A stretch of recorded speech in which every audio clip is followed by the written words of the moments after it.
Lecture 63 start करते हैं जी। भाई बस कर दें।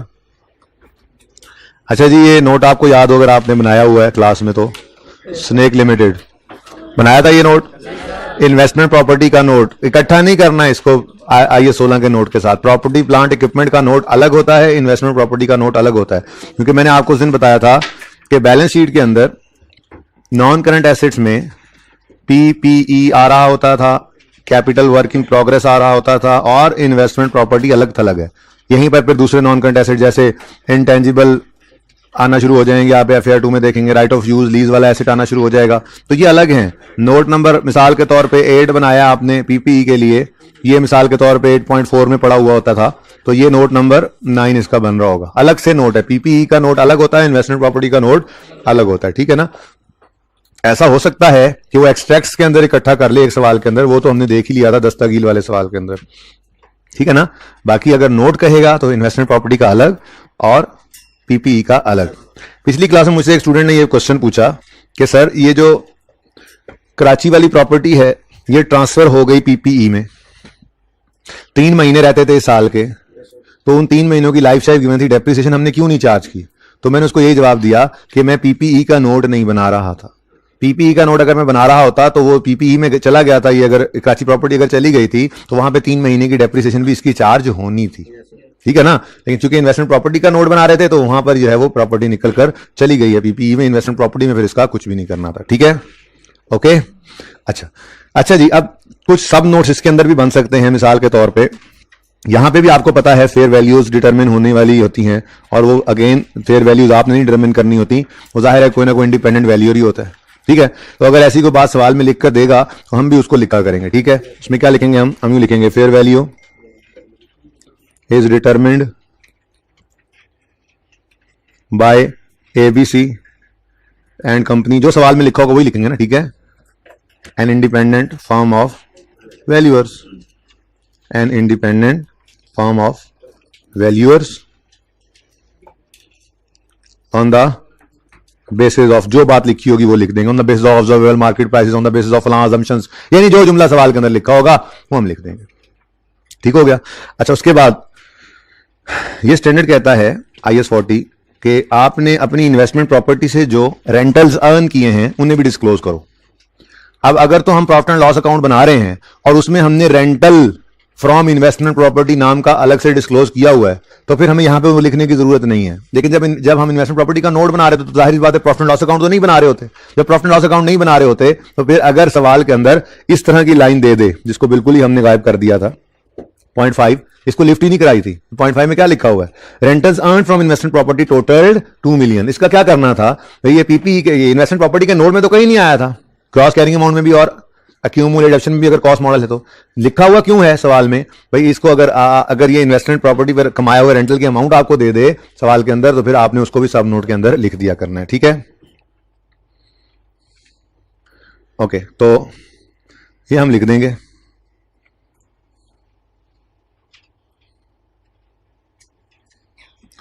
ऐसे ही लिख देंगे। क्या क्या लिखें जी, हम लिखेंगे rental earn from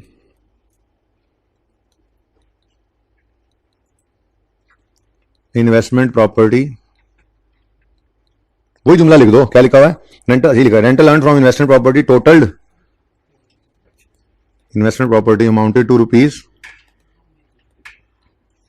₹2 million. Done जी, मुश्किल या आसान। अच्छा, फिर एक बात और भी है। मिसाल के तौर पे ये हमारा प्लाजा है जिसको हमने रेंटल पे चढ़ाया हुआ है, हम इससे रेंटल्स कमाते हैं, ये हमारी इन्वेस्टमेंट प्रॉपर्टी है, इससे हम रेंटल्स कमाते हैं। ठीक है। यहां पे एक हमने दफ्तर भी बनाया हुआ है, इसमें हमारा इस प्लाजा का एडमिन मैनेजर बैठता है, 2-3 और एडमिन के बंदे हैं, एक अकाउंट्स का बंदा है। फिर हमने इस प्लाजा को साफ सुथरा रखने के लिए जेनिटोरियल स्टाफ रखा हुआ है, सफाई वाले लोग रखे हैं। फिर हमने इसको सिक्योर करने के लिए सिक्योरिटी गार्ड रखे हुए हैं, इसको जगा दो यार। फिर हमने सिक्योरिटी गार्ड रखे हुए हैं, जिंदा ही हो ना? अच्छा, मगर चेक कर लें जी। तो हमने क्या किया जी, हमने एडमिनिस्ट्रेटिव स्टाफ रखा हुआ है, हमने जेनेटोरियल स्टाफ रखा हुआ है, हमने सिक्योरिटी स्टाफ रखा हुआ है। जनरेटर का बैकअप हम देते हैं, तो जो जनरेटर है उसमें डीजल हम डाल रहे हैं। अब ये कुछ खर्चे हैं, किस लिए कर रहे हैं हम? देखें ये जो दुकानदार है ना, अपने अपने गार्ड्स को, एक आधा को ज्वेलरी शॉप वाला अपना गार्ड रख ले तो रख ले, वरना प्लाजे में हर बंदे ने अपने बार को गार्ड नहीं बिठाया होता, हर बंदे ने कोई सफाई वाला नहीं रखा होता, ठीक है ना। और जनरेटर का हर बंदे ने अपनी दुकान के बाहर नहीं लगाया होता नॉर्मली शॉपिंग मॉल्स के अंदर, आपको पता ही है। ये सारी चीजें जो हैं ये कवर्ड होती हैं रेंटल के अंदर ही। रेंटल जब ले रहे होते हैं ना हम, तो कमाने के हम कहते हैं ये सहूलियात आपको मुहैया की जाएंगी, किराएदारों को हम कहते हैं, ठीक है ना। तो ये सारी खर्चे जो हो रहे हैं, एडमिनिस्ट्रेटिव स्टाफ की सैलरीज हैं, जेनेटोरियल स्टाफ की सैलरीज हैं, सिक्योरिटी स्टाफ की सैलरीज हैं, जनरेटर के मैंने कहा जेनेटोरियल और जनरेटर को मिक्स ना करें, तो जेनेटोरियल और जनरेटर के खर्चे, ठीक है, जो भी हैं, ये सारे खर्चे आप क्यों कर रहे हैं? रेंटल इनकम कमाने के लिए। तो इसको कहा जाता है ऑपरेटिंग एक्सपेंसेस। क्या कहा जाता है जी? Operating expenses to earn rental income from investment property. तो अगर सवाल में ऐसी कोई चीज लिखकर दे देगा तो वो भी ऐसे ही हम अंग्रेजी में लिखकर बता देंगे, ठीक है, सही है। तो ऐसे लिखी हुई आ जाए बात, तो हम लिखेंगे operating costs incurred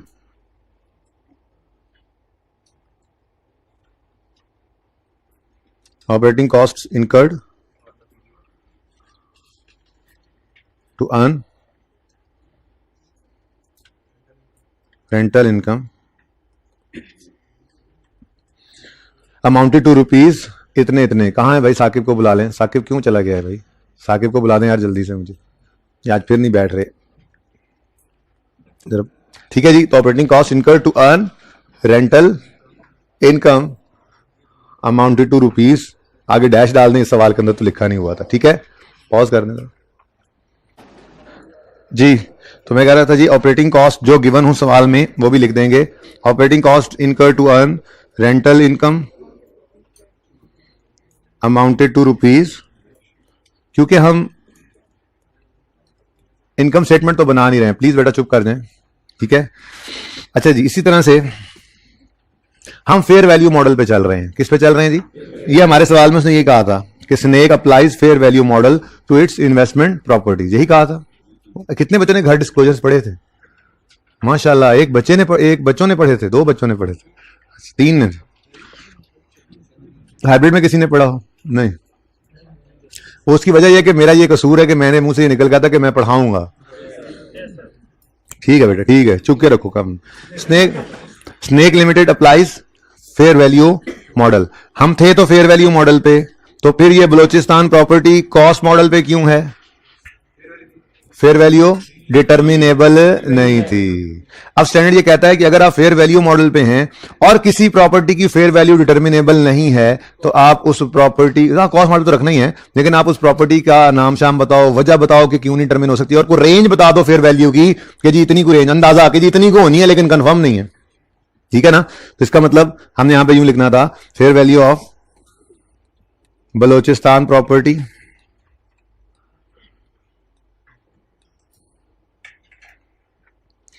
has never been determinable,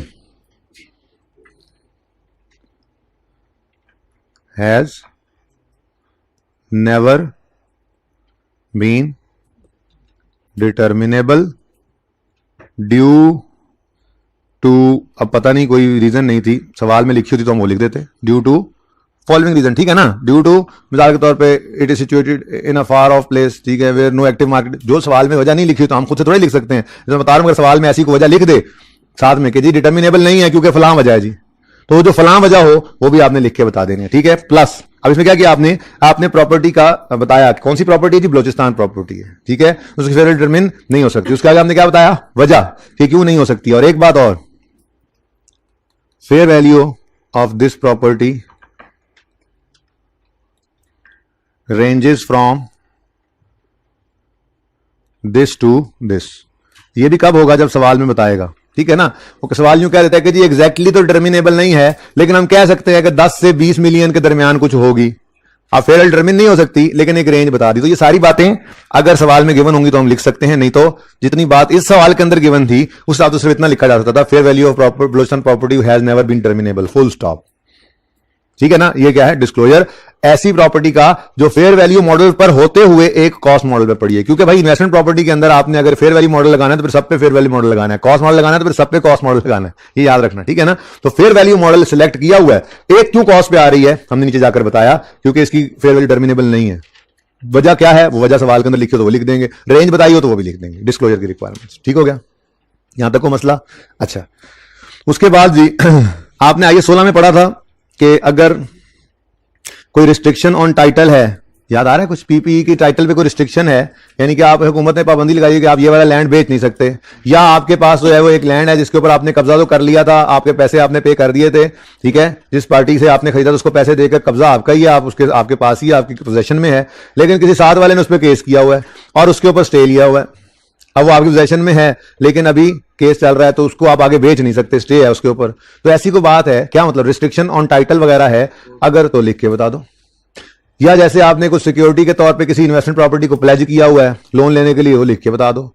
या फ्यूचर में आपने कोई कॉन्ट्रेक्चुअल कमिटमेंट की है कि अगले साल हम इंशाल्लाह बुर्ज खलीफा खरीद लेंगे, यूजर को बता दो कि इस साल में हमने एक कॉन्ट्रैक्ट किया है कि हम बुर्ज खलीफा खरीदने जा रहे हैं, फिर उसको किराए पे चढ़ाएंगे, ठीक है ना, इन्वेस्टमेंट प्रॉपर्टीज है ना हमारी, ठीक है। अच्छा, तो ये बातें आपने बतानी है। मिसाल के तौर पे आपने कहा जी the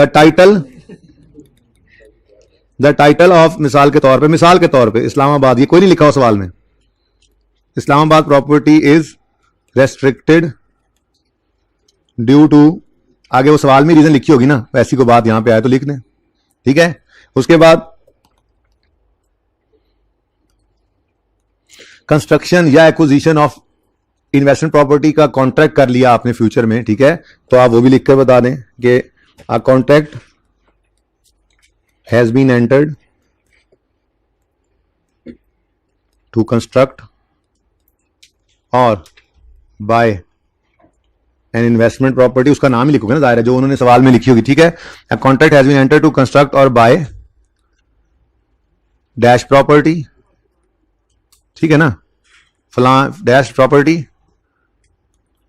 for its investment potential या फॉर इट्स रेंटल पोटेंशियल, ठीक है ना। ये आपने कोई कॉन्ट्रैक्ट कर लिया है कंस्ट्रक्ट करने का या बाय करने का, यूजर को लिख कर बता दे, इतनी सी बात है। अब मैं आपको डिस्क्लोजर्स पढ़ाता हूं, ठीक है, 1 बाय 1 डिस्क्लोजर्स पढ़ते हैं, ठीक है। सबसे पहले सवाल कहता है, डिस्क्लोजर्स हैं जी आपके पेज नंबर 299 पर, ये सारे डिस्क्लोजर्स आपको अब आते हैं, ठीक है, 299 299 पेज पर, जल्दी करें, ये पढ़ लें जरा, उसके बाद फिर करेक्शन ऑफ एरर स्टार्ट कर दिया। आज हमने फिक्स एसेट से रिलेटेड करेक्शन शुरू कर दिया है, कल फिक्स एसेट रिलेटेड रेक्टिफिकेशन खत्म हो जाएगी और फिर कल मैं इंशाल्लाह the most important concept rectification suspense account, ये आपको इंशाल्लाह समझा दूंगा। उसके बाद फिर अगले 5 6 7 दिन, हालांकि करने 3 4 सवाल ही हैं पास पेपर के हमने रेक्टिफिकेशन में, लेकिन इसके साथ साथ 3 टॉपिक्स भी इसमें रिवाइज होने हैं, 3 तो होंगे ही, क्रूअल हमने कर लिया हुआ है, तो इन्वेंट्रीज का टॉपिक रिवाइज करना है, 2 दिन उस पर लग जाते हैं, पीरियोडिक परपेचुअल समझ आ जाए, उसकी एंट्री समझ आ जाए, फिर एनआरवी का पता लग जाए क्या होता है, ऐसे ही बीआरएस के ऊपर 1 दिन लग जाता है, बैड डाउटफुल डेट के ऊपर 1 दिन लग जाता है। अब बैड डाउटफुल डेट की रेक्टिफिकेशन है तो टॉपिक आता होगा तो सही चीज का पता होगा तो गलती को सही कर सकोगे ना उसमें, ठीक है। तो ये कुछ टॉपिक्स हैं, ये भी साथ में रिवाइज होने हैं और करेक्शन ऑफ एरर भी करना है, तो 5 6 दिन 7 दिन लग ही जाते हैं इसके ऊपर, ज्यादा भी लग सकते हैं, लेकिन इतने तो मैं खुद सोच के आता हूं कि 6 7 दिन का तो ये टॉपिक है, आज वाले के अलावा कल से तकरीबन 6 से 7 दिन उस पर लग जाएंगे, ठीक है। इंपॉर्टेंस बहुत ज्यादा है उसकी, अपना एज इट अलग थलग टॉपिक भी है। पिछली बार आके आपने इंक्लूड किया, पहले इंट्रो में होता था, पिछली बार इंक्लूड किया और पिछली बार सवाल भी आया 6 7 नंबर का, 8 नंबर का, ठीक है, ओके, 8 नंबर का है, उसमें भी सस्पेंस की बात उसने की हुई है। फिर ये IAS 8 के अंदर भी इस्तेमाल होता है, फिर ये IAS 7 कैश फ्लो के अंदर भी इस्तेमाल हो रहा है, तो ये टॉपिक आगे भी इस्तेमाल होता है, यहां पर भी यूज होता है। और फिर प्लस इसके अंदर कुछ कॉन्सेप्ट हमने पढ़ने हैं तो जगह जगह इस्तेमाल होने वाले हैं। बैड डाउटफुल डेट कहीं भी आ सकता है, कैश फ्लो के टॉपिक में भी आना है, वो NPO के अंदर भी आना है, ठीक है, वो IAS 8 के अंदर भी आना है। बैड डाउटफुल डेट का टॉपिक इन्वेंट्रीज का टॉपिक है, ये हर जगह पे यूज होना है, ये भी IAS 8 में आ रहा होगा, IAS 7 में आ रहा होगा, NPO में आ रहा होगा। तो ये सारे टॉपिक्स भी ऐसे ही हैं जो करेक्शन ऑफ एरर में भी इस्तेमाल होने हैं, आगे भी होने हैं, और करेक्शन ऑफ एरर खुद भी अलग से सवाल आता है और आगे भी इस्तेमाल होता है।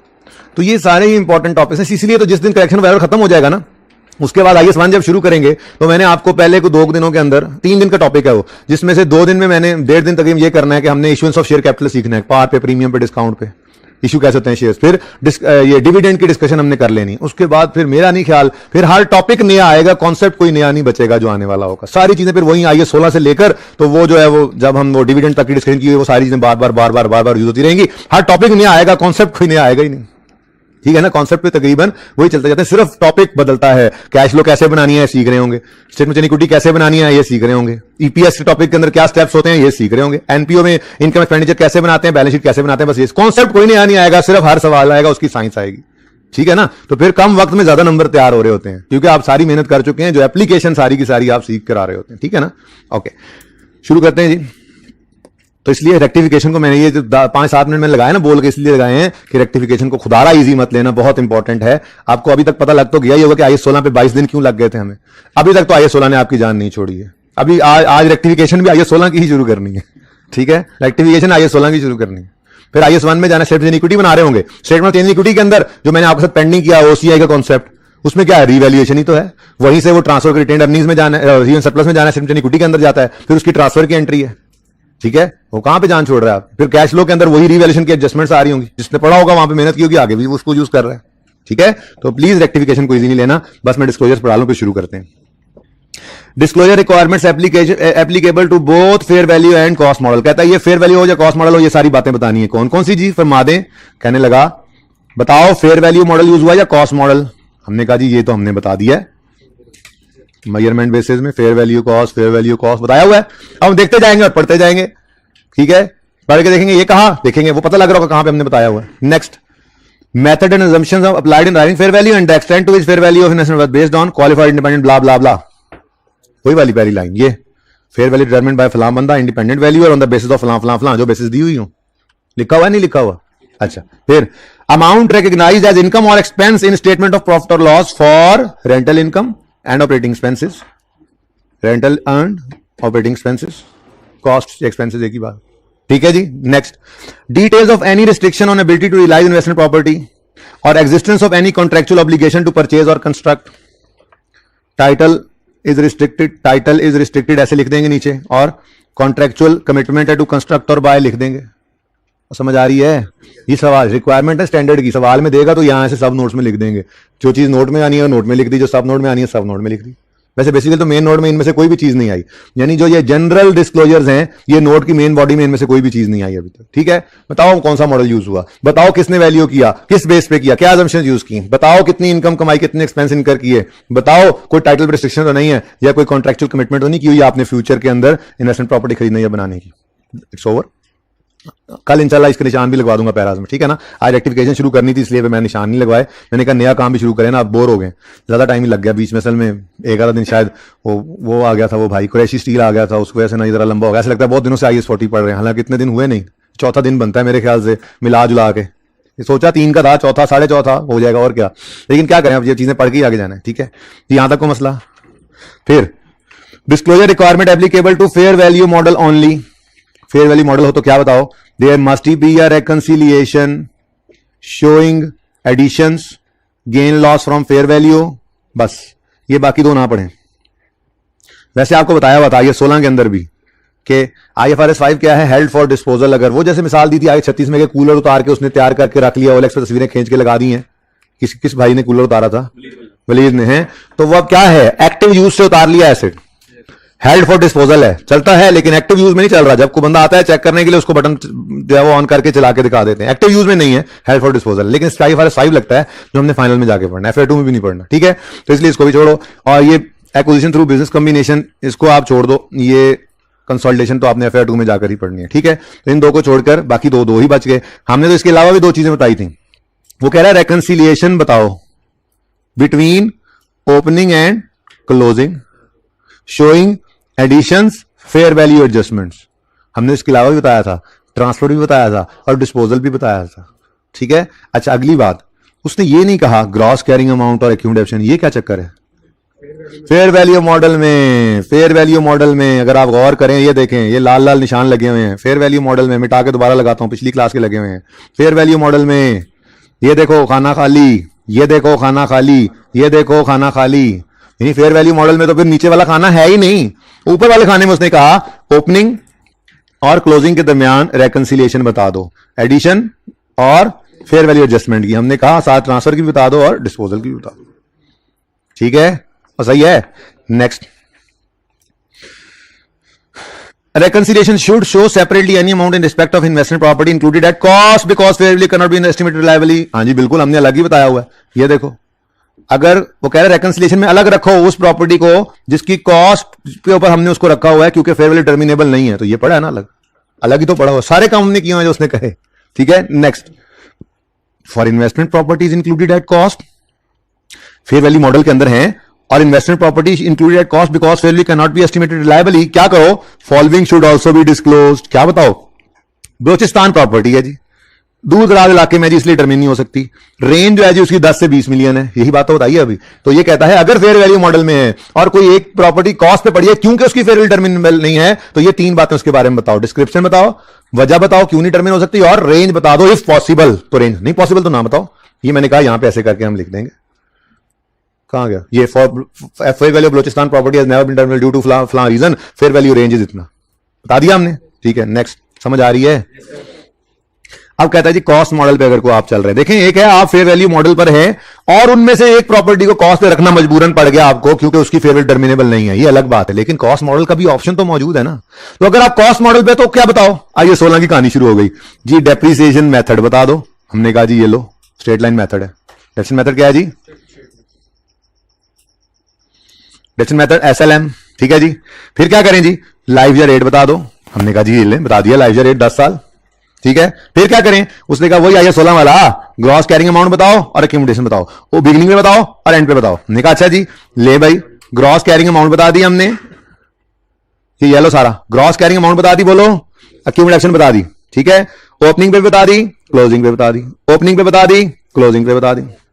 हमने कहा और कुछ, उसने कहा और रेकंसिलिएशन भी बताओ इनके दरमियान, ओपनिंग और क्लोजिंग के दरमियान रेकंसिलिएशन बताओ, एडिशन, डेप्रिसिएशन, इंपेयरमेंट और ट्रांसफर, ठीक है जी। ये दोनों रहने दो, ये हमारे सिलेबस में नहीं है इसलिए मत पढ़ो, ठीक है। तो ये रेकंसिलिएशन तो बताइए हमने, ओपनिंग से क्लोजिंग तक एडिशन, ट्रांसफर एडजस्ट, फिर होती नहीं है एडिशन, ओपनिंग से क्लोजिंग तक आते हुए तो देखो एडिशन, ट्रांसफर, डिस्पोजल, क्लोजिंग, फिर ओपनिंग, डेप्शन, डिस्पोजल, क्लोजिंग। उसने कहा इंपेयरमेंट तो वही बता दो, यहां पे स्लैश डाल के भी इंपेयरमेंट लिख सकते हैं, अलग से भी बना सकते हैं। तो आइए 16 वाले ही काम हो गया, यहां तक कोई नई चीज नहीं थी। हाँ, अब एक एडिशनल चीज इसने बताई, अगर आप याद करें तो आइए 16 में मैंने आपको बताया था कि आइए 16 कहता है कॉस्ट मॉडल यूज कर रहे हो बेशक करो, लेकिन आप अगर आपकी फेयर वैल्यू और बुक वैल्यू में बहुत मटेरियल डिफरेंस आ गया है तो आप सिर्फ यूजर को लिख के बता दो कि फेयर वैल्यू इस शालनी वाली दुकान की इतनी है, कॉस्ट पे हमने रखा हुआ है, हमारी मर्जी, ठीक है। लेकिन वहां पर ना IAS 16 ने कहा था additional disclosures encouraged by IAS 16, जिसमें उसने कहा था यार अगर बता दो तो अच्छा है। क्या आप कॉस्ट मॉडल पे हो ना, और आपकी किसी प्रॉपर्टी की, किसी लैंड की, बिल्डिंग की, प्लांट की, मशीनरी की, इक्विपमेंट की, व्हीकल की, कोई भी चीज हो सकती है ना, वहां पे तो पीपी करना, ठीक है। इनमें से किसी की फेयर वैल्यू अगर बहुत ज्यादा है बुक वैल्यू से, यूजर को लिख के बता दो बस। तो वहां पे क्या था, वहां पे ऑप्शन था, वहां पे एडिशनल एनकरेज किया, यहां पे उसने ऑप्शन नहीं दिया, यहां पे उसने कहा नहीं, अगर आप कॉस्ट मॉडल यूज कर रहे हो ना टोटल सबके लिए, यहां तो फेयर वैल्यू मॉडल यूज कर रहे हो, अगर आप कॉस्ट मॉडल यूज कर रहे हो ना सबके लिए, तो आपके लिए जरूरी है कि फेयर वैल्यूज आप बताओ जरूर, क्योंकि ये फेयर वैल्यू मॉडल है IAS 16 का, ठीक है ना, जिसमें प्रॉफिट एंड लॉस के अंदर फेयर वैल्यूज हम लेकर गेन लॉस लेकर जा रहे हैं, तो इसलिए वो कहता है कॉस्ट मॉडल की इजाजत है यूज कर लो, लेकिन प्रॉपर्टी की फेयर वैल्यू अंग्रेजी में लिखकर बता दो। कैसे, आप अगर मिसाल के तौर पर कॉस्ट मॉडल पे होंगे तो आप इस तरह करके लिखेंगे fair values of properties as on जो भी होगा ईयर एंड आर। अब ऐसे आपने लिखा होगा, मिसाल के तौर पे आपकी इस्लामाबाद प्रॉपर्टी है, लाहौर प्रॉपर्टी है, कराची है, KPK में, पेशावर में है, ठीक है। तो ये सारी प्रॉपर्टीज आपकी हैं, आप कॉस्ट मॉडल पे चल रहे थे, ठीक है ना, कॉस्ट मॉडल पे चल रहे थे, तो आपने ऐसे करके लिख दिया कि इस्लामाबाद की फेयर वैल्यू इतनी, लाहौर की इतनी, कराची की इतनी, पेशावर की इतनी। कोई ट्रीटमेंट नहीं करनी, इसकी फेयर वैल्यू पर उठा के लाना नहीं है, लेकिन स्टैंडर्ड कहता है कि यूजर को लिख कर बता दो। ये बात समझे हो, पढ़ाता हूं अभी भाई। ये तो हमारा फेयर वैल्यू मॉडल वाला था ना, इसमें एक कॉस्ट पे आ रहा था तो मजबूरन रख लिया, लेकिन एक कॉस्ट मॉडल भी तो अलाउड है ना सब्सिक्वेंट मेजरमेंट में। IAS 40 के अंदर लिखा था ना पहले दिन, कॉस्ट मॉडल पे आओ या फेयर वैल्यू पे, तो ने कहा अगर कॉस्ट मॉडल पे आओ तो 100% IAS 16 जैसा है, सब कुछ वैसे करो, लेकिन फेयर वैल्यूज बता जरूर दो, ठीक है। और साथ ही उसने क्या कहा, और अगर इनमें भी वो बलूचिस्तान वाली प्रॉपर्टी पड़ी है, ठीक है, और उसकी फेयर वैल्यू आपके पास नहीं है, तो फिर वही वाली बात है जो पहले कही, दोबारा बताओ क्या प्रॉपर्टी बलूचिस्तान की है, क्यों नहीं फेयर डिटरमिन हो सकती जी, ये वजह है, कोई रेंज है तो वो भी बता दो, ठीक है। ये वाली बात यहां पर लिखी हुई है, when cost model is used fair value of investment property should also be disclose, ये लाजमी कर दिया यहां पे, ठीक है।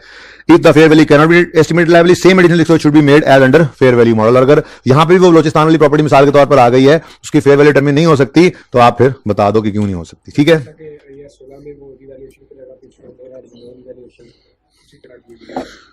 नहीं, ये वैसा नहीं है। वहां पे होता था कि अगर रिवैल्यूएशन मॉडल यूज कर रहे हैं तो अगर हम कहते हैं रीवैल्यू ना होता तो कॉस्ट इतनी होती। यहां पे ये मामला नहीं, यहां पे आप फेयर वैल्यू मॉडल पे हो सकते हैं या कॉस्ट मॉडल पे। फेयर वैल्यू मॉडल पे है तो मजबूरन अगर किसी की कॉस्ट फेयर वैल्यू नहीं गिवन तो उसको कॉस्ट मॉडल पे रख लो, एक साइड पे हो गया। या आप फेयर वैल्यू मॉडल पे चल रहे हैं, फेयर वैल्यू मॉडल पे चल रहे हैं तो फिर सॉरी कॉस्ट मॉडल पे चल रहे हैं, कॉस्ट मॉडल पे चल रहे हैं तो कॉस्ट लेस एक्यूमुलेटेड एप्शन लेस एक्यूमुलेटेड इम्पेयरमेंट लॉस भी रखना है आपने। बस एक नीचे एडिशनल डिस्क्लोजर देना पड़ेगा आपको कि फेयर वैल्यू ईयर एंड पर इतनी इतनी है। हमने फेयर वैल्यू पर रखा नहीं है इनको उठाकर, बड़ी कॉस्ट नहीं है, फेयर वैल्यू इतनी इतनी है और उनमें से किसी की फेयर वैल्यू ना हो तो फिर बताओ क्यों नहीं है। ठीक है, तो ये डिस्क्लोजर से जी।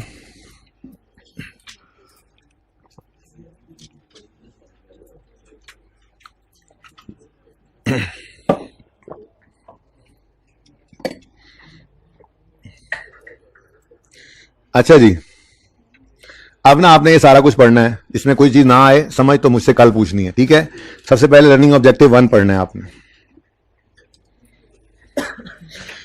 अच्छा जी, एक और चीज छोटी सी जो सुन लें उसके बाद फिर देखते हैं।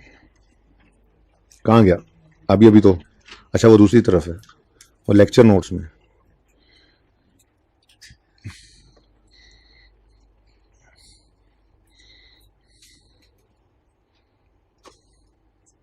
ये प्लाजा है हमारा, 1 2 3 4 5 6 मंजिलें हैं इसकी। ठीक है जी, हमने ये ऊपर वाली मंजिल 2 मंजिलें इधर अपना हेड ऑफिस बनाया हुआ है, नीचे वाली 4 मंजिलें हमने रेंट आउट की हुई हैं। ठीक है, अब स्टैंडर्ड ने ना इसको पार्टली ऑक्यूपाइड बिल्डिंग के नाम से डिनोट किया हुआ है। क्या नाम जी? Partly occupied. ऑक्यूपाइड ये स्टैंडर्ड कहता है IS 16 वाले पीपीई को। ऑक्यूपाइड जो आपने खुद ऑक्यूपाई किया है, बिजनेस में इस्तेमाल कर रहे हैं, और जो रेंट पे होता है वो आप ऑक्यूपाई नहीं किए बैठे होते, वो किसी और ने ऑक्यूपाई किया होता है। ठीक है ना, ये बात समझे हो? तो जो ऑक्यूपाइड बाय योरसेल्फ है वो आपके अपने यूज में है, वो प्रॉपर्टी प्लांट इक्विपमेंट होता है। ठीक है, और जो आपने रेंट पे दिया हुआ है वो किसी और के ऑक्यूपेशन में है, किसी और ने ऑक्यूपाई किया हुआ है, तो उसको आपने इन्वेस्टमेंट प्रॉपर्टी कहना होता है। ठीक है, अच्छा अब ये एक बिल्डिंग है, इसके अंदर जो है वो ये आपने सारे का सारा रेंटल पे दिया हुआ है और ऊपर वाला आपने अपना हेड ऑफिस बनाया हुआ है। स्टैंडर्ड कहता है इसको जो पार्टली ऑक्यूपाइड बिल्डिंग है, ये क्या है जी? Partly occupied building. स्टैंडर्ड ने कहा इसकी अकाउंटिंग ट्रीटमेंट कैसे करनी है, आपने पूछा तो स्टैंडर्ड ने कहा यार कॉमन सेंस भी यूज करो ना, तो आप खुद सोच लोगे। ठीक है, तो जरा कॉमन सेंस यूज करो। स्टैंडर्ड ने तो सिर्फ एक जुमला बोला, स्टैंडर्ड ने कहा अगर ये पार्ट्स सेपरेटली सेल हो सकते हैं तो इसका मतलब ये पार्ट सेपरेट ही हैं। बात समझिएगा, मैं अगर ये कहूं कि ये हर पार्ट अलग अलग सेल हो सकता है तो इसका मतलब इस हर पार्ट की अलग अलग फेयर वैल्यू होगी, अलग अलग कॉस्ट होगी, सब कुछ अलग अलग होगा कि नहीं होगा? तो स्टैंडर्ड ने कहा if these parts, if each part can be sold separately then account for each part separately. फिर मसला क्या है? फिर आप कहो जी मिसाल के तौर पर ये 6 फ्लोर हैं, हर फ्लोर 100 रुपए का है। ठीक है, तो 600 टोटल बनता है, तो 200 को आप investment property debit cash credit कर दो, 400 को आप पीपीई डेबिट कैश क्रेडिट कर दो, 200 को आप फेयर वैल्यू मॉडल पे रखना चाहो तो रखो, ये रेंट पे उसको फेयर वैल्यू पे ले दो, चाहो तो कॉस्ट मॉडल पे रखो, और ये 600 को 400 को जो है पीपीई में ले जाओ, वहां पे फेयर वैल्यू मॉडल नहीं है, वहां पे रिवैल्यूएशन मॉडल है या कॉस्ट मॉडल है, उसकी काउंटिंग करो। स्टैंडर्ड ने क्या कहा कि if each part can be sold separately then account for each part separately. ठीक है, सादा बात है ना, अगर बिक अलग अलग बिक सकता है ना तो फिर हर चीज की अलग अलग अवेलेबल है, इसकी कॉस्ट भी अलग अलग अवेलेबल है। आप कहते हो जी मैं एक दफ्तर करके बेच सकता हूं, मतलब आपको एक दफ्तर की कॉस्ट पता है, तो हर चीज अलग हो सकती है ना, फिर अलग हो सकती है तो फिर अलग अलग इसको काउंट फॉर करो। तो पार्टली ऑक्यूपाइड बिल्डिंग हो और हर पार्ट सेपरेटली सेल हो सकता हो तो फिर अकाउंट फॉर भी सेपरेटली कर लो। क्लियर?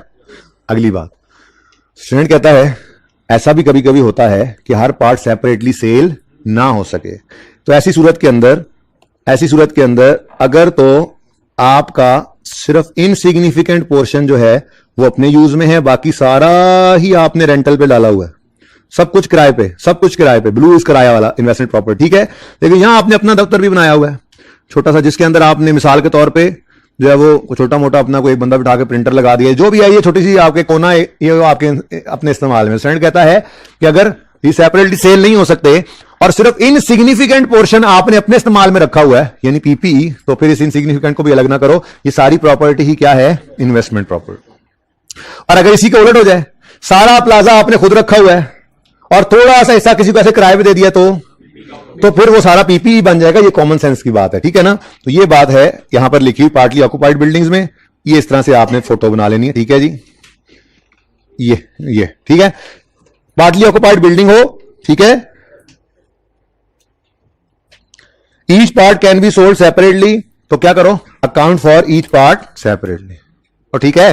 और अगर each part can not be sold separately, then if only significant part is use for business, if only insignificant part is use for business, if only insignificant part is use for business, बाकी सब किराए पे है, तो account for whole property as investment property. और दूसरी बात standard नहीं बोली, ये मैंने खुद से लिखी है, दूसरी बात ये ऑब्वियस है, आपने भी खुद ही बताई है।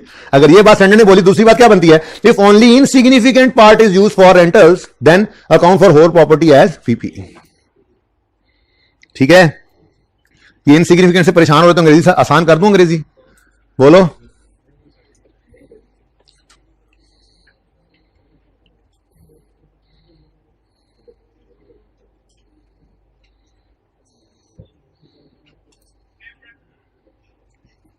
बहुत शुक्रिया। तो तुम या आधा आधा कर लेना भाई, तो फिर जो दिल करे कर लेना, कुछ तो करोगे ही, कॉस्ट शॉस्ट पड़ी होगी, फिर कुछ जुगाड़ तो लगाओगे। स्टैंडर्ड की जो स्टैंडर्ड ने जो बात की वो मैंने कर दी है, स्टैंडर्ड ने ऐसे नहीं सोचा, इसलिए मतलब आपको खुद सोचना पड़ेगा जब ऐसी सिचुएशन आ जाए। ठीक है जी, अच्छा जी, अच्छा जी, अच्छा जी, ठीक है जी, बेहतर। ये सबको स्विंग पे लगा दो यार, सबको स्विंग पे। अच्छा जी सुने, चुप, स्विंग पे, स्विंग पे, अच्छा जी, सबको स्विंग पे लगा दो भाई। अच्छा जी सुने, अब ये पहले तो हो गए, आगे बात सारी की हुई है। इधर देखो, मेजरमेंट ऑफ इन्वेस्टमेंट प्रॉपर्टी, बात सुने प्लीज, ये सारी बातें मैंने आपसे की हुई है। रिकग्निशन क्राइटेरिया मैंने कहा था, इनिशियल रिकग्निशन कब, जब ये दो शर्तें पूरी हो जाए, फ्यूचर इकोनॉमिक बेनिफिट्स हो, प्रोबेबल और कॉस्ट लायबल मेजर हो सके। ठीक है, second, measurement initially at cost होनी है, परचेज प्राइस और एड डायरेक्टली एट्रीब्यूटेबल कॉस्ट। ये लाल डिब्बा लगाया, ये मैं आज नहीं करवा सका, सोचा था एंड पे करवाऊंगा, लेकिन नहीं करवाया, कल करवाऊंगा। क्रॉस नहीं लगाना आपने प्लीज, आपको ये करना ही नहीं है, करवाना है मैंने। ठीक है, सब्सिक्वेंट मेजरमेंट, कॉस्ट मॉडल है, फेयर वैल्यू मॉडल है। कॉस्ट मॉडल में क्या होता है आपको पता है, फेयर वैल्यू मॉडल में क्या है आपको पता है, आपको पता है क्योंकि मैंने सब करवाया हुआ है। मेरे कहने का मतलब यह कि एक नजर इससे गुजार कर देख लो, कोई ऐसा लफ्ज, कोई ऐसा जुमला, कोई ऐसा पैरा जो आपको समझ ना आए इस लाल डिब्बे के अलावा, क्योंकि फिलहाल मैंने इसको रोक दिया। तो आप मुझसे पूछ सकते हैं, ये ना हो बाद में फिर आपको कोई चीज समझ ना आ सकती। यार ये आपस में क्यों बोल रहे हैं यार आप लोग, इससे पहले भी बोल रहे थे। ये एग्जांपल्स आपने सारी करके देख लेनी है, इससे अच्छी एग्जांपल्स हमने की हुई हैं। ठीक है, ट्रांसफर्स मैंने आपको पढ़ाया, गेन लॉस सवाल के अंदर मैंने करवा दिया था, वैसे ही एक एग्जांपल आगे गेन लॉस के अंदर भी वही यूज हो रही है। ठीक है, और डिस्क्लोजर मैंने आपको पढ़ा दिए। ठीक है, तो फिलहाल प्रैक्टिस क्वेश्चंस को रहने दें, कर लेंगे इसको, कल देख लूंगा मैं होमवर्क में देने हुए। तो आज हम इंशाल्लाह करेक्शन ऑफ एरर स्टार्ट कर देते हैं।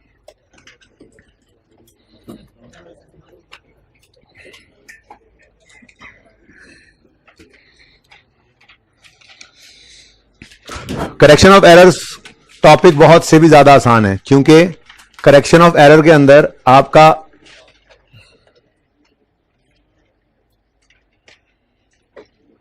ठीक है भाई, मर्जी है आपकी, ठीक है बाजी, आपकी भी मर्जी है। अच्छा जी, मैं याद कर रहा था कि रेक्टिफिकेशन का टॉपिक बहुत आसान है।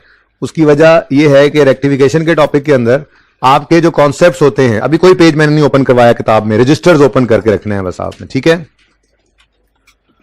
आपने फिक्स एसेट एंड डेप्रिसिएशन का टॉपिक अच्छा किया हुआ है, तो उसकी रेक्टिफिकेशन आपके लिए कोई मसला नहीं है।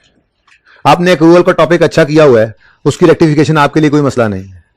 ठीक है ना, तो आपको ओरिजिनल टॉपिक अगर आता है तो करेक्शन ऑफ एरर के अंदर सिर्फ उसकी करेक्शन ही करनी होती है, उसमें आपको कोई मसला होने वाला नहीं है। ठीक है, मेरे हिसाब से सबसे टफ करेक्शन है ही फिक्स एसेट एंड डेप्रिसिएशन की, जो हम इंशाल्लाह आज और कल के दिन में कर लेंगे। ठीक है, तो शुरू में इसीलिए यहां से कर रहा हूं, बाकी सस्पेंस का कॉन्सेप्ट है वो इंशाल्लाह कल होपफुली आधे घंटे के अंदर आपको दे दिया जाएगा। उससे पहले हम यही रेक्टिफिकेशन कंटिन्यू करेंगे फिक्स एसेट एंड डेप्रिसिएशन की। है ये भी बहुत आसान, क्योंकि आपके सामने मैंने कुछ चीजें लिखी हुई हैं। डिस्पोजल, इसकी जर्नल एंट्री क्या होती है आपको पता है, ये एंट्री क्या आपको सिखाने की जरूरत है मुझे?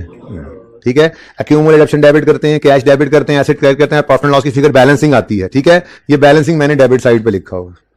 ओके यार, ये बस कर दो इसको, ये कौन कर रहा है यार, बस कर दो अब यार, जैसे है आप गुजारा कर लो यार, हॉस्टल में तुम लोगों की बिजली नहीं आती। अब अगर मैंने चेंज करवा ही दिया तो थोड़ी देर बैठ जाओ, इसको कह रहा हूं, इसको भाई को बस कर दो अब। ठीक है प्लीज, अच्छा जी प्लीज बेटा, पता लग रहा होता है यार कहां से हो रहा है चेंज, प्लीज डिस्पोजल की जर्नल एंट्री आपको करनी आती है, ठीक है, एक्सचेंज की जर्नल एंट्री करनी आती है, ये आपका नॉलेज है, ठीक है ना। अब मैं आपको बताता हूं गलतियां क्या हो सकती हैं। देखें, एक बात याद रखिएगा, रॉन्ग एंट्री के बारे में कभी आपने ये बैठ के नहीं सोचना ये इसने कैसे कर ली होगी, ये क्यों की होगी, ये क्या कर दिया होगा। अभी आपकी बुला से आपको ओरिजिनल एंट्री आनी चाहिए। गलती जो उसने की हुई है वो चुप करके लिखो तो सही कर दो भाई। 100 मसले मसाइल होते हैं इंसान के साथ, ठीक है, वो कभी किस स्टेट ऑफ माइंड में बैठा हुआ था, उसने गलती कर दी, छोड़ो उसको, दफा करो। अब एसिड बिका है, ठीक है, लेकिन आज मैं थोड़ी सी ना गपशप लगाऊंगा, थोड़ा इधर हो जाएगा, ठीक है, आज मैं थोड़ी गपशप लगा लेता हूं, लेकिन आइंदा कभी भी कोई बच्चा रॉन्ग एंट्री के बारे में ये नहीं सोचेगा ये इसने कैसे कर ली होगी, ये कभी नहीं, प्लीज। ओके, तो एसिड बिका है, ठीक है, पैसे आते हैं एसिड बिकने पर, पैसे आते हैं। अच्छा, पैसे आए, एडमिन वाला बंदा आया अकाउंटेंट के पास और आके बोला ये लो पैसे, क्योंकि अकाउंटेंट के पास कैश ही पड़ा होता है, फिर एंट्री उसी ने करनी होती है, नॉर्मली बैठा हेड ऑफिस में होता है अकाउंटेंट, ठीक है। अकाउंटेंट के पास आया, कहने लगा भाई साहब ये पकड़े कैश। अकाउंटेंट ने पूछा क्या हुआ, उसने कहा एसिड बिका। अच्छा, एसिड बिका, कुछ भी बिके तो उसे तो सेल कहते हैं, तो कैश डेबिट सेल क्रेडिट, क्या गलती कर दी, कैश डेबिट सेल। अब आपको जी ये क्या बात है, उसको ये नहीं पता था कि डिस्पोजल कोई नहीं पड़ा होगा यार, उसने फिक्स एसेट डिडक्शन का टॉपिक, यार क्या हो गया यार, हाथों की मैट्रिक करके वो आ गया होगा, एक बाबा जी पहले अकाउंटेंट बैठे होंगे, जा रहे हैं, उन्होंने कहा होगा बेटा जब कैश आए तो डेबिट करना, जब कैश जाए तो क्रेडिट करना, बाकी जो मर्जी करना। कैश की एंट्री नॉर्मली अकाउंटेंट भूलता नहीं है, कैश का आना जाना जरूर रिकॉर्ड करता है, ठीक है ना। तो गलती हो सकती है उसको कॉन्सेप्ट्स के अंदर जो उसको ना आते हो, ठीक है, सही है ना। अच्छा, अब क्या गलती हो गई जी, इससे गलती से क्या कर गया, तो ये गलती सवाल के अंदर कैसे लिखी हुई होगी, ये गलती सवाल के अंदर ऐसे लिखी होगी, sale proceeds received on disposal are wrongly credited to sales account, ठीक है। अब ये लिखा हुआ सवाल में, ठीक है, आपने क्या करना है, आपने सिर्फ उस रॉन्ग एंट्री को ऐसे लिख लेना है, कैश डेबिट सेल्स क्रेडिट, ठीक है। उसको सही करना तो सिखाता हूं अभी, रॉन्ग एंट्री के बारे में कभी नहीं सोचना आपने, ये कैसे किया होगा, क्या बात हुई होगी, जो बात मैं कर रहा हूं ये भी नहीं सोचनी कभी। रॉन्ग ओरिजिनल एंट्री आपका कॉन्सेप्ट है, रॉन्ग एंट्री जो अंग्रेजी सवाल में लिखी हुई है चुप करके लिख दो, और फिर उन दोनों को कंपेयर करते हुए हम करेक्शन सीख लेंगे। गलती सही करना हमारा मकसद है, ये सोचना नहीं मकसद कि गलती हुई क्यों, कैसे हुई, क्या हुआ, बस गलती है, समझ लग गई क्या गलती है, सही कर दो, बस दैट्स इट, आपका काम खत्म, ठीक है। अच्छा, डिस्पोजल हुआ, कोई और पॉसिबल गलती क्या हो सकती है, आज भाई साहब तबीयत नहीं सही इसकी है, दवाई नहीं लेके आया, इसकी शुगर लो हुई है, खड़े हो जाओ ना थोड़ी देर के लिए, कोने पे दीवार के साथ लग जाओ। आप भाई साहब पीछे वाले इधर हो जाओ, सामने हो जाओ मेरे, आप सामने हो जाओ मेरे, ठीक है। इसके मुस्तकबिल का सवाल है और इसको समझ ही नहीं आ रही जी, कहां था मैं, हाँ, एसेट बिक गया, कैश आया है, ठीक है, एडमिन वाले आए, भाई साहब ये पकड़ो कैश, अकाउंटेंट को ये पकड़ो कैश, अकाउंटेंट ने कहा क्या हुआ, उसने कहा एसेट बिका, क्या हुआ, एसेट बिका। अब अकाउंटेंट ने सोचा, जो अकाउंटेंट है माशाल्लाह आपको पता है वो मैट्रिक वाला, वो बाबा जी जिसको सिखा गए हैं, ठीक है। अब उसने क्या कहा, जब एसिड खरीदा था तो एंट्री की थी एसिड डेबिट कैश क्रेडिट, आज बिका है तो एंट्री कर लेता हूं कैश डेबिट एसिड क्रेडिट। आप नहीं सोचना क्यों किया उसने, सवाल में ये लिखा होगा ऐसे, sale proceeds received on disposal are wrongly credited to asset account, बात समझे हो। तो इसकी एंट्री आपने क्या कर लेनी है, wrong entry, cash debit acid credit, ठीक है जी। तो ये है थोड़ी सी बात डिस्पोजल के बारे में, ठीक है। डिस्पोजल की ओरिजिनल एंट्री आपको आनी चाहिए, ओके, ये डिस्पोजल की ओरिजिनल एंट्री है जो आपको आनी चाहिए। ये दो पॉसिबिलिटीज मैंने भाई साहब फिर उठ जाओ थोड़ी देर, ये दो पॉसिबिलिटीज मैंने अपनी तरफ से लिख दी हैं, तकरीबन यही होती हैं डिस्पोजल केस में गलतियां, इसके अलावा भी हो सकता है कुछ, इसके अलावा भी पॉसिबिलिटी है, जो गलतियों की लिख लेंगे कि नॉर्मली यही केसेस आते हैं, ठीक है, यहां तक कोई मसला नहीं। आपको एक्सचेंज की ट्रांजैक्शन की डबल एंट्री आती है, ये एंट्री करते हैं आप, एक्यूमुलेट एप्शन डेबिट, एसेट न्यू की कॉस्ट से डेबिट, एसेट न्यू की कॉस्ट से डेबिट, प्रॉफिट एंड लॉस में बैलेंसिंग फिगर जाती है, थोड़ी देर और खड़ा होना, एसेट क्रेडिट ओल्ड की कॉस्ट से, और कैश भी नॉर्मली डेबिट भी होता है, एक सवाल में हुआ भी था वो 3 ट्रांजैक्शन, लेकिन क्रेडिट भी नॉर्मली क्रेडिट ही होता है। तो ये क्या है जी, ये एक्सचेंज की जनरल एंट्री है, ठीक है। अब एक्सचेंज की जनरल एंट्री है, ठीक है। अब गलती क्या हो सकती है, कैश क्या हुआ है, कैश पे हुआ है, कैश क्या हुआ है, पे। जब कैश पे हुआ तो अकाउंटेंट के पास आया एडमिन वालों ने कहा भाई कैश दे दो, उसने कहा क्यों क्या हुआ, वो हमने ना पुराना एसेट देकर ना नया खरीद लिया है। अच्छा, एसेट नया खरीदा है, पकड़ो पैसे, asset debit cash credit, asset debit, ये खुद से आपने नहीं अंदाजा लगाना, सवाल में ये अंग्रेजी लिखी हुआ करेगी, ठीक है। सवाल क्या लिखेगा, cash paid on exchange of asset is wrongly debited to asset account. तो wrong एंट्री क्या हो जाएगी फिर? एसेट डेबिट क्या है। हालांकि आपको पता है अल्लाह की पनाह एक्सचेंज पे ये ट्रांजैक्शन भी कभी होती है, ये जनरल एंट्री होती है कभी नहीं, नहीं, लेकिन जनरल एंट्री जो होती है वो आपको पता है भाई, एक्सचेंज की ट्रांजैक्शन की एंट्री आपको आती है, वो आप अपनी जगह करेंगे, वो हम किया करेंगे ओरिजिनल एंट्री। और ये रॉन्ग एंट्री तो वो है जो अकाउंटेंट ने चंद चढ़ा दिया हुआ है, ठीक है, हमने सिर्फ लिखना है और फिर उसको सही करना है। यहां तक को मसला। अच्छा नेक्स्ट, पिछली क्लास में बड़ा सोच सोच के बोलना पड़ा, अभी तो सोचा हुआ आगे। अच्छा जी, नेक्स्ट एग्जांपल। मैंने कहा चलो थोड़ी सी ना एग्जांपल्स वगैरह जरा बता देता हूं, उसके बाद फिर सवाल की तरफ चलते हैं, ठीक है। आज मैंने कोई स्पीड नहीं लगाई, मैंने सिर्फ रेक्टिफिकेशन सिखाई। देखिए रेक्टिफिकेशन का तरीका आज हमने सीख लेना है, ठीक है ना, तो इसलिए मैंने कहा जरा इस टॉपिक पे हमारा हाथ सीधा यहां से शुरू करते हैं। कल का दिन भी इसी की रेक्टिफिकेशन पे लगाएंगे और आखिरी 20-25 मिनट में मैं इंशाल्लाह सस्पेंस का कॉन्सेप्ट आपको दे दूंगा, सिंपल क्लास एग्जांपल बनाकर, ठीक है ना, ट्रायल के अंदर सस्पेंस कैसे आता है। उसके बाद फिर इंशाल्लाह कोई मेरा अंदाजा है 3 से 4 पास पेपर के रीसेंट सवाल हमने करने हैवी किस्म के, लेकिन वो 3-4 सवाल करने में मुझे लगने हैं 6-7 दिन कम से कम, क्योंकि 7-7 टॉपिक्स भी थे। सवाल करें तो शायद एक दिन में अंदर जो 2 सवाल भी हो जाएं, लेकिन हम वो एक दिन में 2 सवाल नहीं करेंगे। वो मैं पहले सवाल देखूंगा कौन कौन से कॉन्सेप्ट टेस्ट हो रहे हैं, ठीक है, तो वो मैं कॉन्सेप्ट पहले शुरू करा दूंगा। चलो जी आज इन्वेंट्री शुरू करते हैं, 2 दिन इन्वेंट्री पे लगा लेंगे, फिर सवाल शुरू कर देंगे। बैड ऑफ एक दिन लगा लेंगे, फिर सवाल शुरू कर लेंगे। इस तरह से 6 से 7 दिन लग जाने हैं, हिम्मत से काम लेना है। इंटरेस्टिंग बहुत ये पोर्शन, क्योंकि हर रोज ही हम समझो कोई नई चीज देख रहे होंगे, कर रहे होंगे, नए टॉपिक से। इंट्रो आपने कौन सा पढ़ी हुई है कि ये चीजें पढ़ी हो, तो यू विल एंजॉय, क्योंकि ये कॉन्सेप्ट ने यहां ही नहीं, यहां FAR 1 में यूज होना है, FAR 2 में भी यूज होना है। इस इन्वेंट्री पीरियोडिक परपेचुअल ने, इस बैड डाउटफुल डेट ने, ये BRS का कॉन्सेप्ट है, इसके अंदर अनप्रेजेंटेड अनक्रेडिटेड चेक्स आ जाते हैं, इस बात ने, ये क्रूअल जो हम पढ़ के आए हैं, ये आपकी जिंदगी का हिस्सा है, तो इनको इंटरेस्ट से पढ़ना बहुत जरूरी है, ठीक है ना। हालांकि आपकी ग्रिड में कहीं नजर नहीं आएंगे नाम से, यार क्या करें इनके बगैर आप FAR 1 नहीं कर सकते। तो FAR 1 है, FAR 1 ही है, ओके। अच्छा, कॉस्ट डिटर्मिनेशन याद है आपको? कॉस्ट डिटर्मिनेशन मैंने कहा था इनिशियल मेजरमेंट कॉस्ट पे होती है, डायरेक्टली एट्रीब्यूटेबल चीजें ऐड कर देना। वो हवाई जहाज नहीं, बहरी जहाज के ऊपर प्लांट लेकर आए थे, ठीक है। फिर उसके बाद सब्सिक्वेंट मेजरमेंट में कहा था जी कॉस्ट या रीवैल्यूएशन मॉडल यूज कर सकते हो। फिर एक दिन गुजर गया था और फिर एक दिन बाद, 2 दिन बाद दूसरे को खड़े होने का दिल कर रहा है इसका, ठीक है। कुछ अरसे बाद हमने एक और चीज पढ़ी थी, सब्सिक्वेंट एक्सपेंडिचर। क्या पढ़ा था जी? कुछ याद है? कितने बच्चों को याद है? अच्छा भी मैं एक जुमला बोलता हूं, इंशाल्लाह सबको याद आएगा। मैंने कहा था अगर कोई खर्चा एसेट की लाइफ, प्रोडक्टिविटी, एफिशिएंसी, आउटपुट या क्वालिटी ऑफ आउटपुट बढ़ा दे, इसे कहते हैं कैपिटल एक्सपेंडिचर, एसेट की कॉस्ट में ऐड कर दो। और जो खर्चा एसेट की life, productivity, efficiency, output, quality of output maintain रखे तो उसे रेवेन्यू एक्सपेंडिचर कहते हैं, उसे एसेट की कॉस्ट में ऐड नहीं करना, उसे प्रॉफिट एंड लॉस में एक्सपेंस आउट कर दो। अब कितनों को याद आ गया? अभी भी सारों को नहीं याद आया, हाथ ऊंचा खड़ा करें, मुझे नजर नहीं आ रहा। अच्छा हैं अभी कुछ बच्चे जिनको याद नहीं है, अल्लाह माफ करे, मुझे वो रजिस्टर ओपन करना पड़ेगा वो हिस्सा। एनीवेज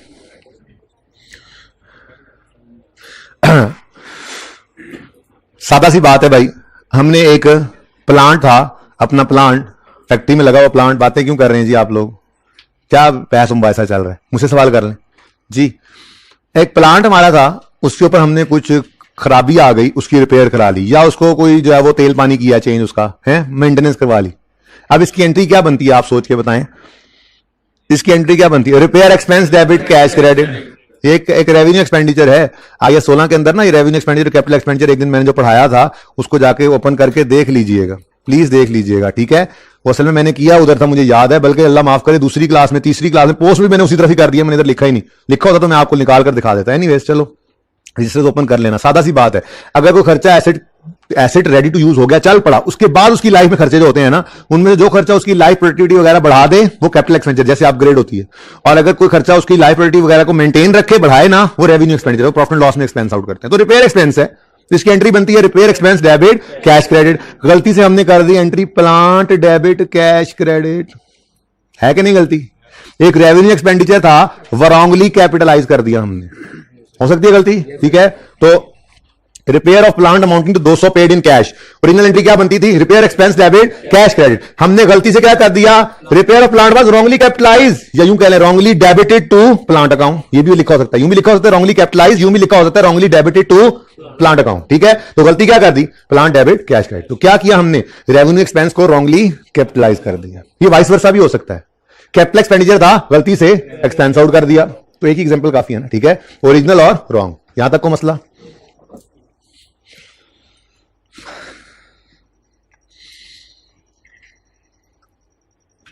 ये पिछली क्लास में मैंने ढूंढ के निकाल लिया था, जो चीज मेरे पास होगी ना मैं सबूत के तौर पे लाऊंगा। ये एग्जांपल की थी हमने फैम वाला सवाल करते हुए, अगर आपको याद हो, फिगर्स बदल गई होंगी पोस्ट तक आते आते, क्योंकि प्री की दोनों क्लासों में तो फिगर सेम ही होती है, सुबह जो बात की दूसरी क्लास में वही हो जाती है, लेकिन अब पोस्ट वालों को तो बहुत देर बाद एक बात की तो फिगर्स बदल जाती है। पर कॉन्सेप्ट ये दिया था आपको, फैम वाला सवाल अगर आपको याद हो, सबसे पहला सवाल हमने नोट का यही किया था।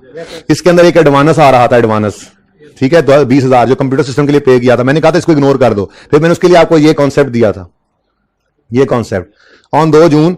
अब वो है ना, असल में वो पोस्ट की क्लास में एक हमजा था, हमजा इधर बैठा हुआ, ठीक है, मैंने कहा जी इसकी शादी है तो उसकी फर्नीचर का जो हम ऑर्डर देने जा रहे हैं, बच्चे भी खुश हो गए, एडजस्टमेंट भी समझ आ गई उनको, हैं। तो ये वो एग्जांपल है। On 2 June Hamza ordered furniture costing 100, Hamza paid advance of ₹30, furniture will be delivered on 15 जुलाई 2022। तो 2 जून 2022 को मैंने कहा एंट्री करेंगे advance for furniture debit cash credit. इस दिन फर्नीचर डेबिट नहीं कर सकते, ठीक है, advance for furniture debit cash credit. और 15 जुलाई को जब फर्नीचर ने आना है तो एंट्री होगी फर्नीचर डेबिट 100 से पूरे, एडवांस क्रेडिट 30 से, और बकाया 70 पे कर देगा, या पेबल भी हो सकता है, ठीक है ना। तो ये है ओरिजिनल एंट्री कि जब आप फिक्स एसेट के लिए कोई एडवांस पे करते हैं तो आप एंट्री करते हैं एडवांस डेबिट कैश क्रेडिट, ठीक है। लेकिन कभी कभी अकाउंटेंट क्या गलती कर देगा, आप सोच के बताओ। अकाउंटेंट एडवांस पे करेगा लेकिन उसको फर्नीचर अकाउंट में डेबिट कर देगा, फिक्स एसेट को डेबिट। गलती है भाई, अभी एसेट आया ही नहीं है, ठीक है, तो ये गलती हो सकती है, हो गई है। Original entry advance paid for furniture amounting to 175 in cash, entry बनती थी advance for furniture debit cash credit. Wrong entry क्या कर गया, इस तरह ना, ये रॉन्ग एंट्री लिखी होगी सवाल में, आपने कुछ नहीं करना, बस ये लिख देना है, मैं तो समझा रहा हूं आपको। रेक्टिफाइंग एंट्री कुछ भी नहीं है, इन दोनों का कंपैरिजन रेक्टिफाइंग एंट्री कर देंगे। ओरिजिनल रॉन्ग असल मसला है, ओरिजिनल आपको आनी चाहिए, रॉन्ग अंग्रेजी पढ़ के दिखा दें, ठीक है। तो रॉन्ग एंट्री क्या कर गया, advance paid was wrongly debited to furniture account, entry करके फर्नीचर डेबिट कैश क्रेडिट। कितनी गलती होगी, डेप्शन भी कर जाएंगे, पता नहीं क्या कुछ कर जाएंगे, है ना गलती, ठीक है। तो ये कुछ एग्जांपल्स मैंने बच्चों को बताई कि जी असल तो है ये कि आपको ओरिजिनल एंट्री का पता होना चाहिए, रॉन्ग तो सवाल से मिल जाया करेगी, ठीक है, सही है। ये हो गए डिस्पोजल और एक्सचेंज। सिंपल डिस्पोजल हो या डिस्ट्रक्शन वाला डिस्पोजल, आपको पता है कोई फर्क नहीं है उसके अंदर, तो बस इंश्योरेंस वाला मामला कभी कभी आ जाता है, ठीक है ना। तो ये सिंपल डिस्पोजल हो या एक्सचेंज हो, आपको जो आना चाहिए वो है ओरिजिनल एंट्री, और आपको जो आना चाहिए वो है अंग्रेजी का तर्जुमा, जिसको पढ़ के आपने एज इट इज लिख देना, दैट्स इट। आप नहीं सोचना कि इधर गलती में क्या हुआ पड़ा, ओरिजिनल एंट्री सही होनी चाहिए आप, ठीक है, और सही है। अच्छा, उसके बाद चलो ये दो भी हैं भाई, तस्वीर खींच रहे हैं, बाकियों को अब ख्याल आया, बस अब आगे जा रहा है, अब जा रहा है, बस अब जा रहा है, बस नहीं नहीं नहीं,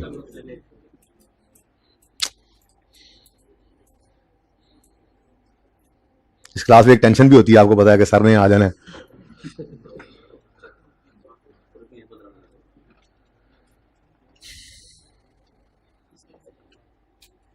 अच्छा जी, अब मेरे अजीजों दोस्तों और बुजुर्गों,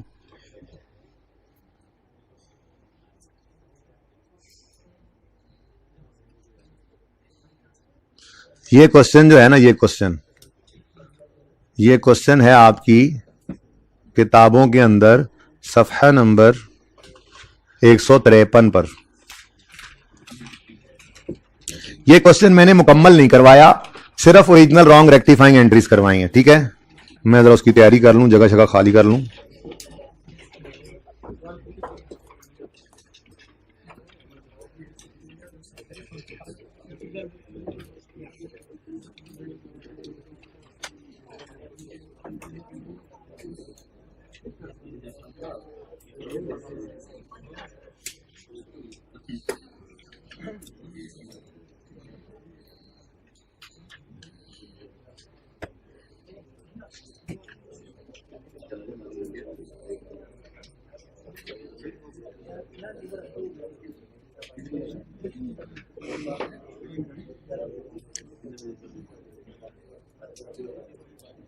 जी सवाल पे पहुंच गए हैं। सवाल नंबर कौन सा है, 6 है, सवाल नंबर 6 है। अच्छा सुने, सवाल नंबर 4, 5 और 7, 8 में वो सब कुछ करना है जो सवाल नंबर 6 में मैं आज करवा दूंगा अगले 10 मिनट में। उसके अलावा जितनी जगह छोड़नी है वो मैं बता दूंगा कि बाकी सवालों के अंदर वो काम जो कल करवाऊंगा फिर पूरा कर लेना, ठीक है। तो ये हमारी तैयारी हो जाएगी फिक्स एसेट एडप्शन की, रेक्टिफिकेशन की। फिर जब हम वो पास पेपर के सवाल करेंगे तो उसमें जो फिक्स एसेट की एडजस्टमेंट आएगी फिर वो वहां पे कर लेंगे, लेकिन फिलहाल फिक्स एसेट की सिर्फ प्योर रेक्टिफिकेशन कर रहे हैं, ठीक है।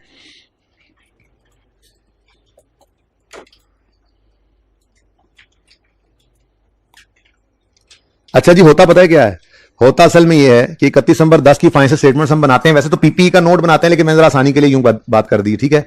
कि 600 रुपए की मशीनरी नजर आ रही है और उसमें 400 रुपए की क्यूमुलेटेड डेप्रिसिएशन नजर आ रही है। ये फाइनेंशियल स्टेटमेंट्स हम बनाते हैं, सारा कुछ करने के बाद ईयर एंड के ऊपर क्लोजिंग निकाल के ट्रायल में ले जाके वहां से इनकम स्टेटमेंट बैलेंस शीट बन गई। अब ये बैलेंस शीट फाइनेंशियल स्टेटमेंट हम जब बना लेते हैं तो हम ऑडिटर को बुलाते हैं, हम कहते हैं भाई आ जाओ चेक कर लो। अब वो जब आता है ना तो वो ये कहता है ये 600 को पकड़ के भाईजान ये 600 जो है पिछला ओपनिंग भी आ ही रहा होता है, जाहिर है 31 नंबर 9 भी आ ही रहा होता है, ठीक है ना। तो कहता है जी इन दोनों के दरमियान ये जो ओपनिंग से क्लोजिंग तक का फासला है, ये ओपनिंग से क्लोजिंग तक का जो फासला है इस तक आप कैसे पहुंचे। हमने कहा जी एडिशन डिस्पोजल ये किया वो किया, ओपनिंग से क्लोजिंग तक आ गए। फिर वो कहते हैं अच्छा एडिशन की डिटेल्स ले आओ, फिर एक लिस्ट लेकर आते हैं वो एडिशन की, ठीक है। अब एडिशन की डिटेल के अंदर फिर वो कहते हैं ये खरीदा ये खरीदा ये खरीदा ये खरीदा सब कुछ, ठीक है। उसके बाद फिर उसमें से कोई गलती निकल आए कि जी ये एडिशन, जैसे मिसाल के तौर पर नजर आए एडवांस, तो ऑडिटर क्या कहेगा, ओए अक्ल के अंधे, ऐसे नहीं कहते, तमीज से बात करते हैं, कहते हैं सर देखें आपने क्या कर दिया है, आपने एडवांस को एसेट में डेबिट कर दिया है। फर्नीचर के अकाउंट में डेबिट आ रहा है ये 30 रुपए, अभी अभी थोड़े पहले पढ़ के आए, ये तो एडवांस करंट एसेट में नजर आ जाता है, एडवांस फॉर फर्नीचर, ये आपने पीपी के एडिशन में डाला हुआ है, ये गलत है। इस तरह से गलतियां निकल रही होती है, ठीक है। तो ये क्लोजिंग बैलेंसेज होते हैं। ये क्या है, ये क्या है, following account balance are appearing in the books of Amjad as on 31 December 2010, cost भी और अक्यूमुलेटेड डेप्शन भी। तो ये क्लोजिंग्स ही हैं। अब अगर इनमें कोई गलतियां निकल आई हैं, following errors were identified by auditors for the year, साल भी वही है जिसमें गलतियां निकल आई हैं, तो इसका मतलब फिर ये दोनों बैलेंसेस गलत है, बोलो। तो इनको ओपनिंग कभी नहीं कह देना, हम इनको कहा करते हैं ये अनएडजस्टेड क्लोजिंग है। क्या है जी, ये अनएडजस्टेड कैरी डाउन है, कैरी डाउन ही है, इसको कभी भी आप ब्रॉड डाउन नहीं कह सकते। ब्रॉड डाउन तो वो होगा यकम जनवरी 10 पे था, फिर एडिशन हुए होंगे, फिर डिस्पोजल हुए होंगे, क्लोजिंग आया होगा 600, फिर ओपनिंग यकम जनवरी 10 के ऊपर डेप्शन का होगा, साल की डेप्शन आई होगी, डिस्पोजल की माइनस हुई होगी, क्लोजिंग पे आया पड़ा है। इसको कभी भी ओपनिंग नहीं कह सकते, इसको हम क्या कहेंगे, अनएडजस्टेड क्लोजिंग। इसमें गलती है, नो इश्यू, ठीक है।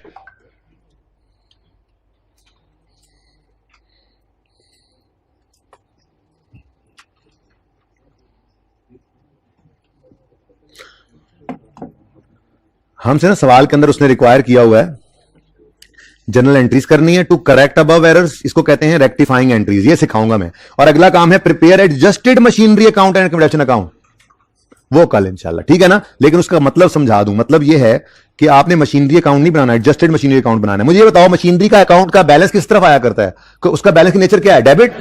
तो डेबिट बैलेंस जो 600 है ये गलत है, तो गलत है तो इसको इधर लिखेंगे तो इसको बीडी नहीं कह देना, इसको कहेंगे तुम अनएडजस्टेड सीडी हो। कुछ चीजें इसमें डेबिट होंगी, गलतियां सही करते हो, कुछ क्रेडिट होंगी, और जो आंसर निकलेगा वो आंसर होगा एडजस्टेड कैरी डाउन, ठीक है ना। और ठीक है, तो ये हमारा एडजस्टेड मशीनरी अकाउंट बन जाएगा। इसी तरह से अक्यूमुलेटेड डेप्शन का बैलेंस क्रेडिट नेचर का होता है, तो जो बैलेंस हम कहेंगे जी इसमें कुछ गलतियां हैं, तो वन एडजस्टेड कैरी डाउन जो होगा वो हम लिख लेंगे यहां 400, और फिर गलतियों को सही करके एडजस्टेड कैरी डाउन तक हम पहुंच जाएंगे इंशाल्लाह, लेकिन कल, ठीक है। इसलिए बताया कि आपने ये 4-4 लाइन लेजर्स के लिए कम से कम 4-4 5 लाइनें छोड़नी, आमने सामने बना लेना बेशक, ठीक है। और एक कोई 4-5 लाइनों की वर्किंग छोटी सी और भी करनी है, तो टोटल में मतलब इन लेजर्स के लिए और वर्किंग के लिए आपको कोई 10-12 लाइनें चाहिए। अगर ये आमने सामने बना लो तो ये 5 लाइनों पर ये बना लो और नीचे 3-4 लाइनें और छोड़ देना, ठीक है। ये हम नहीं करेंगे आज। अच्छा जी, अब गलतियां क्या हैं जी, गलतियां पढ़ें। मशीनरी कॉस्टिंग 50 परचेज ऑन यकम अप्रैल 6 was sold on 30/9/10, simple disposal है। आगे गलती क्या हुई, मैंने तो वो छुपा दिया, ठीक है, गलती को तो मैंने छुपाया हुआ है। अब जी शुरू करेंगे, सबसे पहले क्या करेंगे, ओरिजिनल एंट्री लिखेंगे। क्या करेंगे, original entry. Accumulated depreciation debit होती है, कैश डेबिट होता है, और एसेट क्रेडिट होता है, ठीक है। अब ये लिख लेंगे ना अंग्रेजी, उसके बाद जो फिगर मिलती जाएगी वो लिखते जाएंगे। मशीन कॉस्टिंग 50,000 में लिखूंगा, वॉज सोल्ड फॉर 8, ठीक है जी। नेक्स्ट, परचेज कब हुई थी, 1/4/6 पे, बिक कब रही है, 1/9/10 पे। डायरेक्ट अब डीओपी डीओएस लिखने के जमाने गुजर गए आप भाई, मंथ गिन लो डायरेक्ट, यहां पर चलो यहीं पे लिख लिया करो। यकम अप्रैल 6 को अगर खरीदा तो 31 दिसंबर ये एंड है ना, 31 दिसंबर 6 तक 9/12, 31 दिसंबर 7 तक पूरा साल, 8 तक पूरा साल, 9 तक पूरा साल, और 10 वाले साल में फिर 9/12, यही बनता है ना।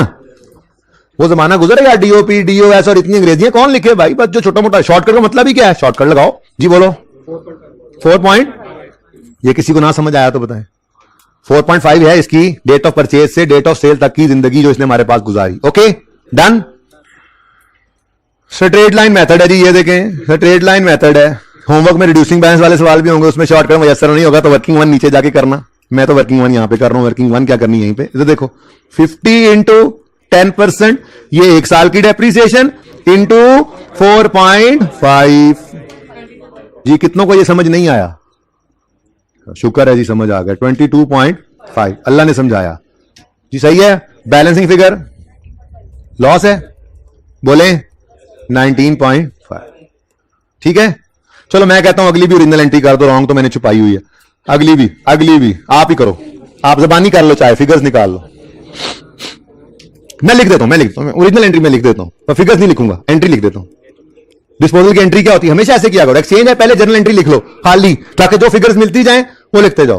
लिक्विडेशन डेबिट, कैश डेबिट, खाली लाइन छोड़कर मशीनरी क्रेडिट, दोनों ही डिस्पोजल, एक्सचेंज कोई नहीं है। चलो अगले साल होमवर्क वाले सवालों में आ जाएगा, डिस्कस तो मैंने करना। सोल्यूशन ईमानदारी से नहीं देखना प्लीज, पहले पूरा सवाल करना है। बेईमानी से कहते हैं बेईमानी से देख लूं, नहीं भाई, पास होना है तो सोल्यूशन मत देखना, एक बार जितना कहा है वो कर देना, रेक्टिफाइंग एंट्री पास करके फिर देखना, कोई गलती है तो चेक कर लेना, समझ आ जाए तो ठीक है, वरना कल तो मैंने करवाना ही है, ठीक है इंशाल्लाह।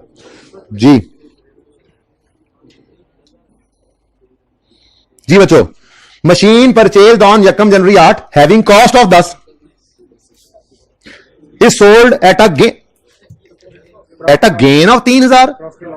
ये कैश नहीं ले लेना था, कैश मिसिंग है, गेन गिवन है। अच्छा, प्रॉफिट एंड लॉस अगर गेन हो तो डेबिट होता है ना, डेबिट होता है ना, वो डेबिट लॉस से होता है। अगर गेन है तो प्रॉफिट एंड लॉस को लिखना है क्रेडिट साइड पर, ठीक है जी। तो प्रॉफिट एंड लॉस अकाउंट का 3 इधर आ गया, तो आज ये बैलेंसिंग निकलेगा, ठीक है। वो देखते हैं कैसे निकलेगा, ये तो निकाल 10 इंटू 10%, ये आ गई हमारी 1 साल की डेप्रिसिएशन। आप पकड़ लो इसको, 1 जनवरी 8 को खरीदा था, 30 जून 10 पे बिक रहा है, तो 31 दिसंबर 8 तक 1 साल, 9 तक 1 साल और 10 तक 6/12। समझ आता है? ठीक है ना, बड़े हो गए अब, जो मेहनतें गुजर गई अब तो 2.5, उन मेहनतों का फल अब आपने खाना है जी इंशाल्लाह। 2.5 अल्लाह ने चाहना है तभी खाना है जी। कैश, ये कैश आज नहीं दिया हुआ था बदतमीजों ने जी। Original done. चलो अब वरॉन्ग देख लेते हैं जी। वरॉन्ग एंट्री, पहली वाली एडजस्टमेंट, मशीनरी कॉस्टिंग दिस ये हुआ, and sale proceeds were credited to machinery account. Machinery account क्या हो गया? कितने से? 8 से। डेबिट किसको किया इन्होंने? भाई वैसे तो उर्फ आम में लोग कहते हैं कि जी कैश की एंट्री अकाउंटेंट करता ही नहीं है, लेकिन मैं इससे भी मजबूत बात आपको आज बता दूं, रॉन्ग एंट्री के अंदर जिस इंपैक्ट के बारे में सवाल खामोश हो उससे हमेशा सही अज्यूम करना है। क्या मतलब? सवाल ने क्या कहा? जो गलती है, गलती क्या है? सेल प्रोसीड्स मशीनरी में क्रेडिट कर दें, अस्तगफिरुल्लाह, गलती है। दूसरा इंपैक्ट क्या है? खामोश है सवाल, तो क्या अज्यूम करें? कैश नहीं किया क्रेडिट, डेबिट, कैश क्रेडिट कर दिया। कैश कुछ या तो हो सकता है कैश लिखा ही नहीं, या गलती हो सकती है कैश क्रेडिट कर दिया। क्या अज्यूम करें?